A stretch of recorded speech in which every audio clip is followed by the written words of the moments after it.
Mesdames, Messieurs, chers amis, l'idée de cette table ronde, ou pseudo-table ronde, est d'utiliser la mémoire vivante de 5 ou 6 anciens doyens pour rappeler des épisodes plus ou moins marquants de la vie de la faculté d'ailleurs entendue au sens large, puisque nous verrons et le passé, peut-être le présent et un peu du futur. Et donc, j'appelle au pupitre le doyen Pertuis en tant qu'historien du droit, professeur d'histoire du droit, qui va nous parler du grand passé de notre faculté.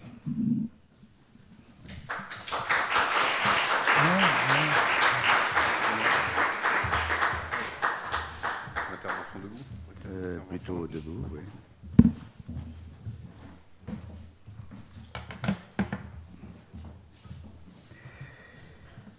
Alors, nous célébrons donc ce soir notamment le 50e anniversaire de l'ouverture du Cuège à la source. Et on l'a rappelé tout à l'heure, il y a 10 ans, nous célébrions le 700e anniversaire de la création de l'Université d'Orléans en 1306. Le rapprochement de ces deux dates nous conduit naturellement à poser une question. Pourquoi la renaissance d'une université si ancienne et, comme on le sait, si réputée, a-t-elle été si tardive après la coupure révolutionnaire? Je crois qu'il faut en chercher la raison dans l'origine et l'histoire même de l'Université d'Orléans. Si 1306 est la date indubitable de la création de l'établissement, il faut préciser que ce ne fut pas une création ex nihilo. Il existait auparavant, au XIIIe siècle, des écoles de droit de standard universitaire. Et pour expliquer brièvement leur installation, leur existence, rappelons au préalable deux faits majeurs qui marquèrent ce moment de bascule de l'histoire médiévale qui s'étend du XIe au XIIIe siècle. La réforme grégorienne et la renaissance du droit romain. La réforme grégorienne avait pour but de rendre l'Église plus hiérarchisée, plus indépendante et plus morale surtout. Et elle eut besoin, pour être menée à bien, d'un centre de réarmement intellectuel. L'Université de Paris, créée en 1300, joua ce rôle de grand séminaire de la chrétienté latine. La renaissance du droit romain est un événement qu'on peut résumer d'un mot, l'introduction de la raison dans le droit. La société médiévale, devenue plus complexe et plus diverse, avait besoin de règles romaines et elles furent notamment très utiles aux papes, aux princes et aux marchands. Or, il y eut à Paris de la contrariété entre cette réforme et cette renaissance parce que la haute culture intellectuelle était concurrencée par un savoir professionnel. Soucieuse avant tout de pastoral et de la renaissance de l'esprit apostolique, la papauté décida de créer une sorte de monopole parisien de la théologie. Et en 1219, Honorius III, dans la fameuse décrétale Super Specula, interdit l'enseignement du droit romain à Paris et dans les villes voisines. Quel est exactement le degré de proximité entre Paris et Orléans? Toujours est-il que le fonctionnement d'écoles de droit romain est attesté au début des années 1230 et en 1235, une bulle de Grégoire IX va, si je puis dire, légaliser, en faisant une exception pour notre ville, l'interdiction de la décrétale Super Specula ne s'y appliquait pas. À partir de là, les écoles de droit vont se développer et devenir très brillantes dans la deuxième moitié du XIIIe siècle. En 1306, comme on l'a rappelé tout à l'heure, le pape Clément V les transforma en universités. L'enseignement du droit romain à Orléans est donc le produit de circonstances parisiennes, d'un conflit entre deux disciplines, entre la théologie et le droit romain. Aussi, l'ancienne université fut-elle incomplète. On n'y enseignait pas la théologie, on n'y enseignait pas la médecine ni les arts. Comme on le disait naguère de certains établissements, avant les regroupements qui sont actuellement en cours, c'était une université monodisciplinaire.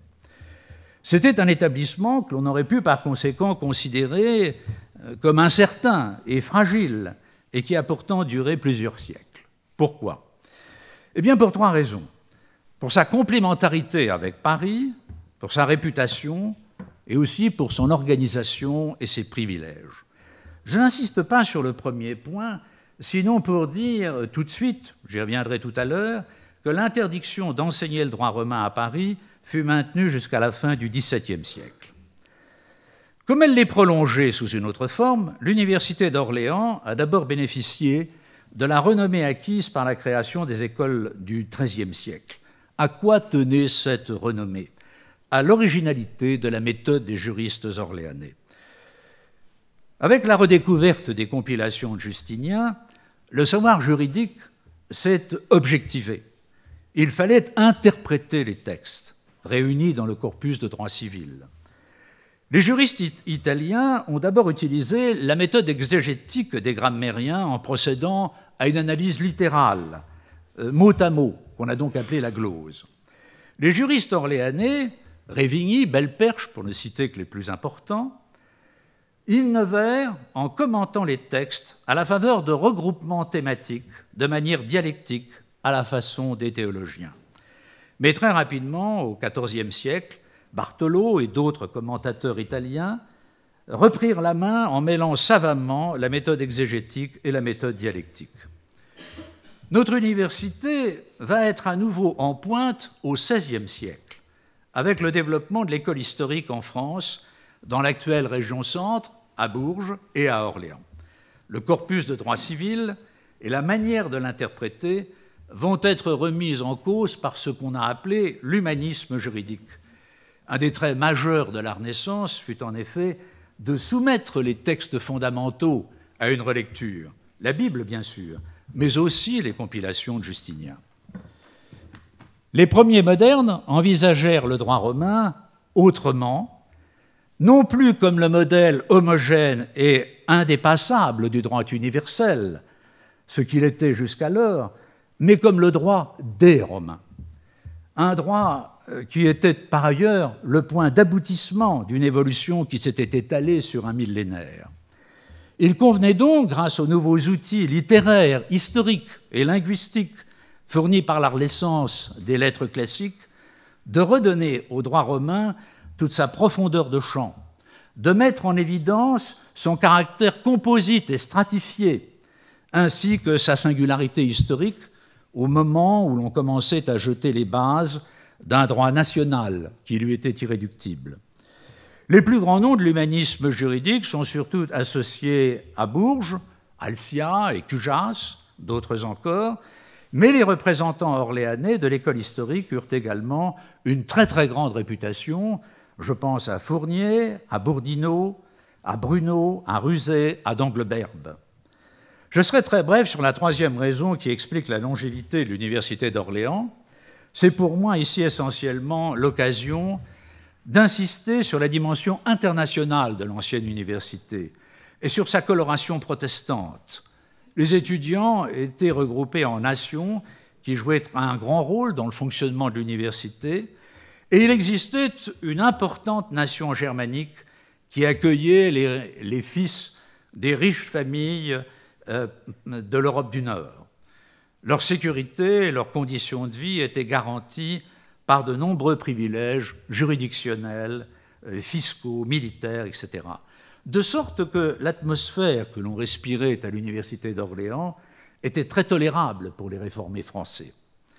Tout cela va changer à la fin du XVIIe et au XVIIIe siècle. Sans doute faut-il rappeler que les universités restaient trop longtemps, les universités françaises restaient trop longtemps, car il y a eu des différences dans le reste de l'Europe occidentale, restaient trop longtemps à l'écart du renouvellement intellectuel de la modernité, ont toutes été déclinantes. Elles ont été concurrencées par le développement des collèges et par la création d'écoles spéciales, ce qui explique d'ailleurs deux traits très constants depuis de notre système d'enseignement, la primauté de l'enseignement secondaire et le dualisme de l'enseignement supérieur. Mais l'Université d'Orléans va être plus durement touchée parce que tout ce qui avait fait sa force dans le passé va lui manquer à la fin de l'Ancien Régime. Elle avait été de facto la faculté de droit romain de Paris. Or, l'édit de Saint-Germain de 1679 va autoriser l'enseignement du droit romain dans la capitale, de sorte que désormais, les Parisiens vont rester sur place, les provinciaux iront à Paris plutôt qu'à Orléans, et la baisse du recrutement intérieur fut encore accentuée par le départ des Huguenots, puisque l'on sait que quelques 300 000 religionnaires vont quitter le royaume à la suite de la révocation de l'édit de Nantes en 1685. La source extérieure va également se tarir. Les effectifs de la nation germanique vont chuter très rapidement pour des raisons conjoncturelles et structurelles. Les guerres de Louis XIV, guerre contre la Hollande, les guerres de Réunion en 1683-84, la guerre surtout de la Ligue d'Augsbourg, et cela va développer un sentiment anti-français extrêmement fort dans toute l'Europe du Nord, de sorte que les enfants de ces riches familles dont je parlais tout à l'heure vont déserter notre université. Et il faut encore ajouter à cela la densification de la carte universitaire de l'Europe occidentale qui va conduire à une très forte régression de la pérégrination académique. L'existence d'autres facultés fera cruellement défaut pour amortir cette rapide décroissance, et la réputation de Potier ne pourra pas à elle seule empêcher cet effondrement, ni par la suite d'ailleurs l'occulter. Alors on comprend pourquoi une école de droit ne sera pas créée à Orléans au début du XIXe siècle. Dans les cercles gouvernementaux du consulat et de l'Empire, l'image de l'université d'Orléans n'était pas celle du Moyen-Âge ni de la Renaissance, mais celle du siècle précédent, une image terriblement dégradée. Et par ailleurs, les pouvoirs publics de l'époque avaient une nouvelle vision de l'espace et ils voulaient rationaliser la géographie universitaire. Il faut réaliser qu'en 1789, nous avions en France 22 universités qui regroupaient, accueillaient 12 à 13 000 étudiants. J'arrondis l'effectif actuel de l'université d'Orléans. Sous le consulat, 9 villes seulement furent initialement prévues dans l'Hexagone, hors territoire occupé, pour recevoir une école de droit: Paris, Caen, Rennes, Poitiers, Toulouse, Aix, Grenoble, Dijon et Strasbourg. Il faut ajouter que la déliaison universitaire entre Paris et Orléans, à la fin du XVIIe siècle, n'a fait que précéder d'un siècle une rupture d'une autre ampleur et d'une autre gravité sur le terrain économique, frappé de tous côtés par le désenclavement du territoire, la construction des routes, des canaux au XVIIIe siècle, l'effondrement du commerce de l'Atlantique et le développement, surtout le développement commercial et industriel de Paris et de ses alentours, va conduire Orléans à perdre sa position d'entrepôt de la capitale et de sorte de plaque tournante de tous les échanges nationaux qui étaient auparavant sa fonction. Les élites orléanaises vont tenter maladroitement sous la Restauration, plus adroitement sous la monarchie de Juillet, de plaider la cause de leur ville, mais elles n'obtiendront pas satisfaction.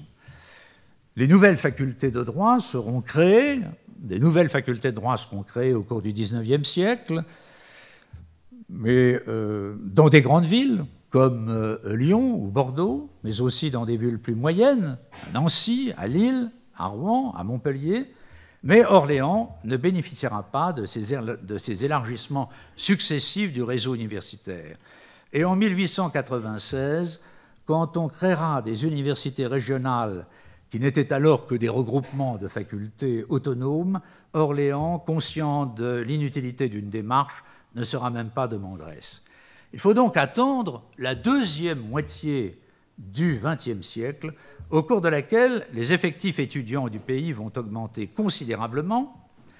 On passe de quelques 140 000 étudiants en 1950 à 500 000 600 000 dans les années 60, Et la renaissance économique et à tous égards de la ville d'Orléans pour que notre cité renoue avec son passé universitaire au début des années 60.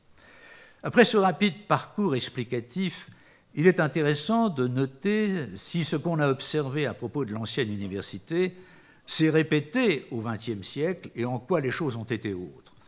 Deux grandes différences sont évidentes. Tout d'abord, l'engagement de la ville d'Orléans, de son maire secrétin, qui fut tout à fait décisif dans la récréation de l'université d'Orléans. Nous sommes là aux antipodes des rapports extrêmement difficiles entre la ville et l'université au Moyen-Âge. Et ensuite, si le droit a eu toute sa place dans la nouvelle université, on le sait, on l'a rappelé je crois tout à l'heure, c'est avant tout autour d'un pôle scientifique que celle-ci a été reconstruite en lien avec l'installation d'un campus CNRS. Cela dit, nous retrouvons deux points communs, le lien avec Paris et l'incomplétude. Certes, il ne s'agit plus de régler un conflit entre disciplines, mais de déconcentrer l'Université de Paris en créant de nouveaux établissements dans la Grande Couronne, et une articulation toute spéciale entre Paris et Orléans fut même envisagée avec l'idée de créer un Oxford français qui fut notamment très défendu par le recteur Antoine. On sait que les retards, les erreurs, les événements aussi empêcheront l'aboutissement de ce grand projet. Par ailleurs, l'incomplétude de la nouvelle université n'est pas la suite logique d'une complémentarité avec Paris, comme ce fut le cas au Moyen-Âge avec l'ancienne université, mais au contraire par le résultat d'une rivalité malheureuse évoquée tout à l'heure par monsieur le maire entre Tours et Orléans, initialement réunis dans un même établissement en 1966. La médecine et la pharmacie manquent à Orléans et la construction du pôle littéraire restera toujours inachevée. De là l'impression de flottement au début des années 1970, qui ne fut dissipée qu'après l'arrivée de la vague démographique au tournant des années 1980-90 et la diversification de notre dispositif. Alors je laisse maintenant, Georges m'avait laissé un peu plus de temps, mais je ne veux pas en abuser plus, la parole à mes collègues pour évoquer les débuts difficiles, le temps de la consolidation et l'avenir qui nous attend.